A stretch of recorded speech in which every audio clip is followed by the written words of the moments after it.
Hi guys, this is the second part of a 5-part Docker tutorial.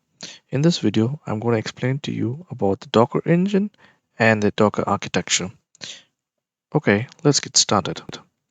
Now, the Docker engine is an open source containerization technology used for building and containerizing the applications. Now, Docker engine acts as a client server application, a server being a long-running daemon process called Docker. The term daemon refers to a background process which in most cases started after the boot up of the host system. The Docker daemon creates and manages the Docker objects such as images, containers, networks, and volume.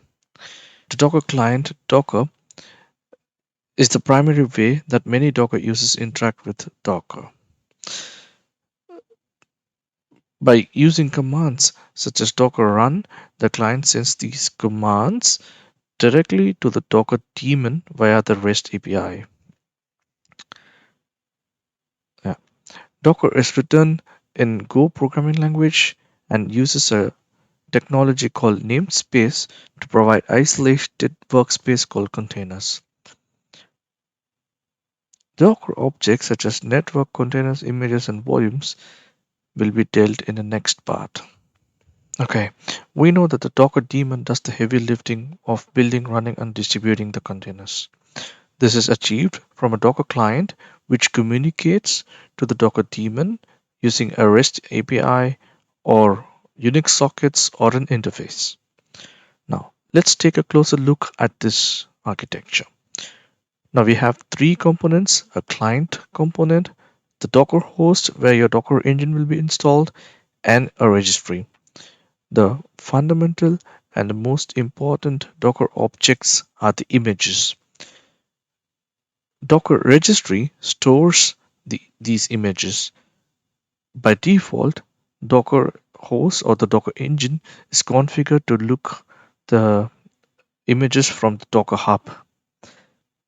You can also use your own private registry. So, if an image is not available, commands using Docker pull can be executed to retrieve the required image from the Docker Hub. It's also possible to use commands such as docker build to be executed using an existing image. When the docker run command is executed, a container is started using the available image. Now, this is a basic workflow of how Docker images and containers are built. So, we have seen the main parts of a Docker engine. We have seen how Docker pull, Docker run commands work via the architecture. And if you're more interested in learning Docker, I recommend you to install Docker system in Windows or Ubuntu system. The link to this is I've attached in the description. And in the next part, I'll be explaining in detail the difference between an image in a container and what a Docker file is, how to manage data in the container, and networking in Docker. Thank you for watching. Until next time, see you. Bye.